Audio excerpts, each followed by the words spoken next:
La noticia requiere profundidad. En Notimundo están los protagonistas de la noticia. Y saludamos a esta hora al abogado Ramiro Narváez. Él es asambleísta y presidente de la Comisión de Soberanía y Seguridad. Asambleísta, muy buenas tardes y gracias por acompañarnos. Le saluda María del Carmen Álvarez. Muy buenas tardes, un saludo afectuoso a todas las personas que nos escuchan a través de este importante medio de comunicación. Efectivamente, la Comisión de Soberanía, Integración y Seguridad Integral venía trabajando desde el mes de mayo en el tema de la crisis carcelaria por los hechos que sucedieron el 23 de febrero en el anterior gobierno, pero recibimos una misión adicional del Pleno de la Asamblea en donde se nos ha solicitado realizar una investigación, un control político a todas las instituciones de las funciones del Estado vinculadas al tema de seguridad, y el 29 de este mes debemos ya presentar este informe. Ahora, asambleísta, como usted decía, si venían trabajando desde el mes de mayo, ¿por qué se dio esta masacre lamentable que tuvo lugar en el centro de rehabilitación de la ciudad de Guayaquil, con más de 100 muertos, con decenas de heridos? De hecho, es la peor masacre carcelaria que ha visto nuestro país. Y ante esto, pues se ha decretado un nuevo estado de excepción en el sistema carcelario en todo el Ecuador.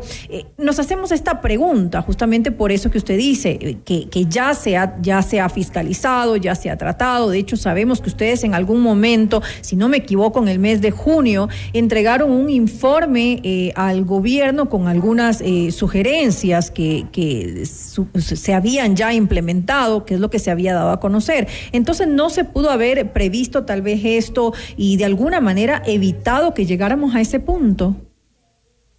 Evidentemente, así fue. Nosotros, luego de un proceso de investigación, el 23 de julio, le entregamos al presidente de la República un documento en donde le solicitábamos algunas acciones inmediatas, algunas acciones de mediano plazo y también acciones de largo plazo. Lastimosamente, el Ejecutivo prestó oídos sordos porque nosotros alertábamos sobre la debilidad que tiene el sistema de rehabilitación social y alertábamos de que esos lamentables hechos del mes de febrero se podían volver a repetir, y efectivamente en el mes de julio hubo 20 muertos más.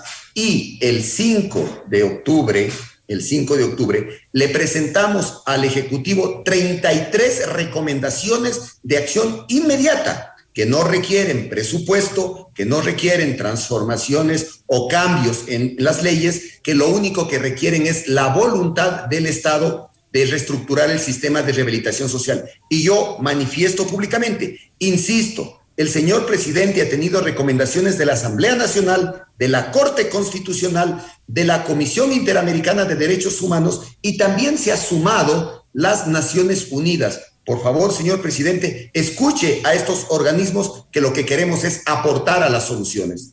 ¿Qué pasó, asambleísta, con esas 33 recomendaciones que nos está comentando que fueron presentadas el 5 de octubre? Nosotros consideramos que no están tomando con la debida responsabilidad estos temas. Desde el mes de mayo nosotros ya habíamos manifestado en los medios de comunicación que el máximo órgano que es responsable del sistema de rehabilitación social es el directorio del organismo técnico, y que estaba en acefalía. Y le pedíamos al presidente que en una crisis carcelaria lo importante era definir la autoridad que iba a dirigir este proceso para mitigar esa crisis. ¿Sabe cuándo nombró al representante? El 2 de octubre. Es decir, en plena crisis carcelaria, el gobierno mantenía al sistema de rehabilitación social en total acefalía. Y el 2 de octubre le nombra a la ministra Bernarda Ordóñez, que está a cargo de la Secretaría de Derechos Humanos, y que, curiosamente, en el mes de julio, cuando le llamamos a una comparecencia a la Asamblea Nacional por este tema, manifestó que la Secretaría de Derechos Humanos no tenía nada que ver con la violación de los derechos humanos en las cárceles. Imagínense, hoy es la responsable del sistema de rehabilitación social. Deberían revisar el liderazgo de esa responsabilidad. ¿Ustedes no están entonces de acuerdo con ese nombramiento? Es una decisión del presidente. Yo he manifestado estos antecedentes que me parecen importante considerarlos. Pero nosotros, más allá de hacer un control político y fiscalizar, hemos sido propositivos e insistimos que debemos trabajar en equipo y en conjunto. Hay muchas instituciones involucradas. Hay instituciones como, por ejemplo, el eje de justicia, porque uno de los problemas que tienen los sistemas de rehabilitación social, por ejemplo, para no entrar en amplios detalles, por ejemplo, el hacinamiento. Uno de los elementos que generan el hacinamiento es el abuso de la prisión preventiva. ¿Quién solicita la prisión preventiva? La Fiscalía. ¿Quién lo aprueba? Los jueces. También una causa del hacinamiento es que muchos privados de la libertad que están ahora en estos espacios deberían ya estar en libertad o pagando su pena a través de procesos o beneficios penitenciarios como la prelibertad. ¿Y sabe quién es el responsable de esto? Los jueces de garantías penitenciarias, que son quienes deben tramitar esa prelibertad. ¿Quién está a cargo de todo este sistema? El Consejo de la Judicatura. Y por lo tanto, así como han sido parte del problema, hoy tienen que ser parte de la solución. Es decir, lo que en realidad se debe hacer es una reestructuración integral del sistema penitenciario, porque obviamente así como está, no está funcionando. Entonces, de acuerdo a esto, ¿qué le corresponde a la comisión que usted preside en estos momentos? ¿En qué se está trabajando?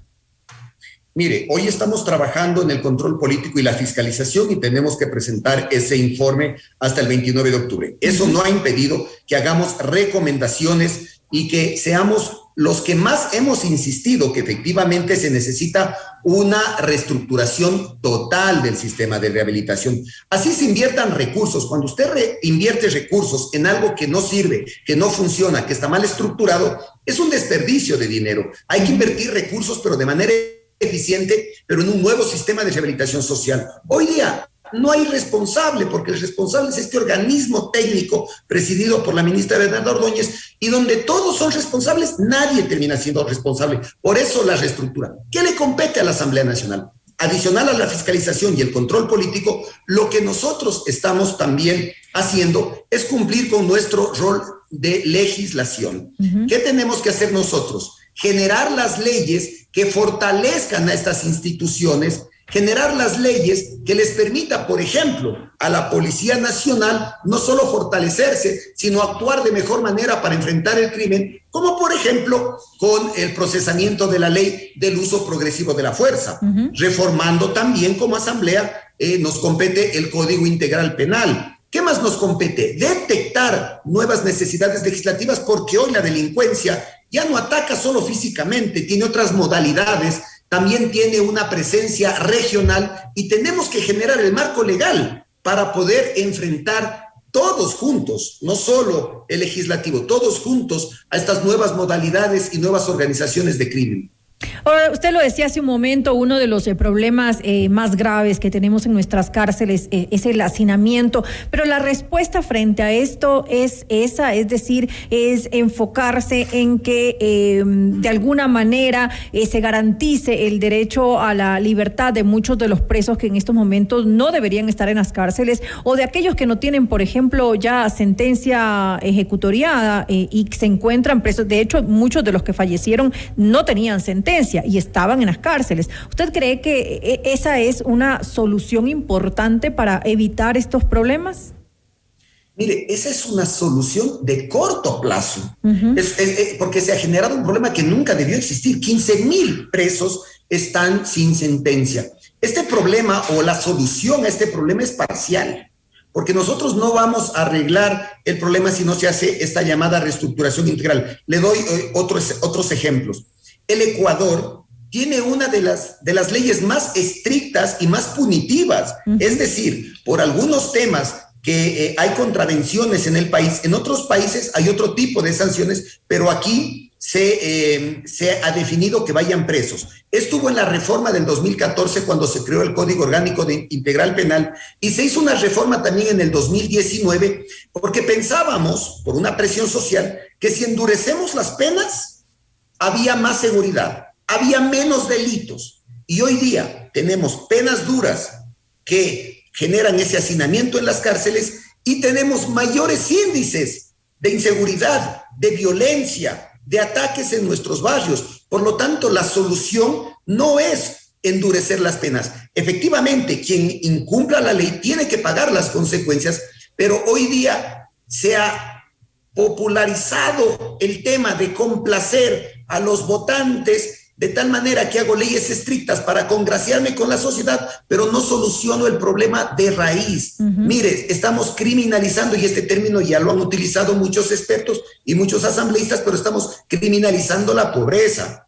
Cuando nosotros hacemos un estudio de la población carcelaria, que es muy limitado, porque también hay problemas en eso, pero se identifican que un número impresionante de las personas privadas de la libertad no han tenido acceso a la educación, que un poco menos, casi el 50% de la población penitenciaria no ha terminado la escuela. Entonces, ese es el verdadero problema. Cuando tenemos una sociedad en donde hay desigualdades extremas, cuando tenemos una sociedad donde hay pobreza, donde no hay trabajo, donde no hay oportunidades, evidentemente va a haber mayor probabilidad de asaltos, de atracos, de violencia, de crimen organizado. Entonces, también hay que trabajar en la parte estructural de la sociedad.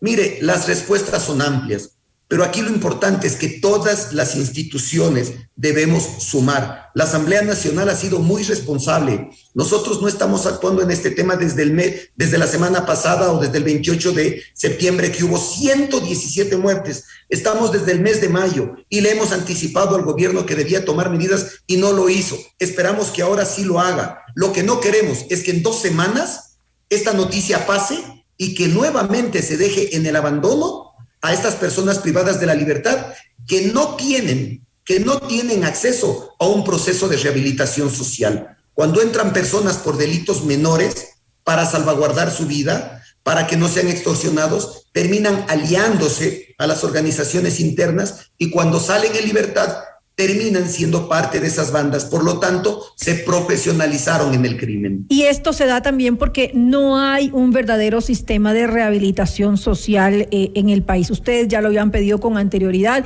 que pues hubiera políticas públicas claras para hacer frente a esta situación, pero hasta el momento pues no se han tomado decisiones, no hay planes a largo plazo. Esto me imagino que también se incluye dentro de el informe que ustedes están revisando en estos momentos. Sí, efectivamente, nosotros estamos revisando el tema de la política pública. El día lunes próximo tenemos una reunión con todos, o tienen comparecencia a la Asamblea, todos los integrantes o todos los miembros del directorio del organismo técnico. ¿Para qué? Primero, para que le informen al país, a la ciudadanía, a través de la Asamblea Nacional, de cuáles han sido sus acciones para hacer frente a la crisis carcelaria. Y segundo, para que evaluemos si han cumplido o no la ley dentro de sus competencias. Y tercero, y más importante, ¿qué soluciones vamos a dar a esta crisis carcelaria? Los diagnósticos existen por decenas. Los diagnósticos los conoce la ciudadanía. Y lo que hoy necesitamos es soluciones. ¿Cuál es el plan de acción? Bernarda Ordóñez, la ministra, ha manifestado que en el primer mes, si no me equivoco, del próximo año, va a presentar un plan de acción. Consideramos que deberíamos ser más ágiles en la estructuración de ese plan de acción y que se involucren a todas las instituciones. La Asamblea tiene un trabajo ya adelantado bastante grande que le podría servir de insumos para estructurar este plan de acción para el proceso de rehabilitación social. Y un tema que no quiero dejar de mencionar. Yo he recibido muchos criterios, muchos comentarios de personas que dicen que no deberíamos enfocarnos con tanto afán o con tanta energía en las cárceles, porque hay otros problemas que también merecen nuestra atención. Les quiero informar que estamos trabajando en todo, pero que el tema carcelario es importante por dos elementos. Primero, porque la violencia de las cárceles, sin duda alguna, se traslada a las calles, y ahí sí nos va a afectar a todos los ciudadanos. Y que en el Ecuador no hay cadena perpetua. Y tarde o temprano, las personas, los 40,000 privados de la libertad, van a salir a nuestros barrios, a nuestras calles, y si no han sido sujetos a un proceso de rehabilitación social, ¿qué va a pasar? No van a hacer un aporte para la sociedad, va a haber una alta probabilidad de que vuelvan a delinquir, y este sí es un problema de seguridad del Estado. Importantísimo tomar en cuenta esas últimas palabras que usted ha mencionado. Sí, definitivamente es importante que haya un sistema real de rehabilitación para los internos, porque si no, cuando salgan, pues obviamente no van a salir a reinsertarse en la sociedad, sino que al contrario van a seguir delinquiendo, y esto pues se convertirá en un círculo vicioso que no va a terminar. Así que esperamos todos en la sociedad, todos los ciudadanos, esperamos que hayan soluciones y que sean lo antes posible para ver cambios en el sistema de rehabilitación social aquí en nuestro país. Nuevamente gracias al abogado Ramiro Narváez. Él es asambleísta y presidente de la Comisión de Soberanía y Seguridad. Asambleísta. Muchísimas gracias, un afectuoso saludo a todos ustedes. A usted, muy buenas noches.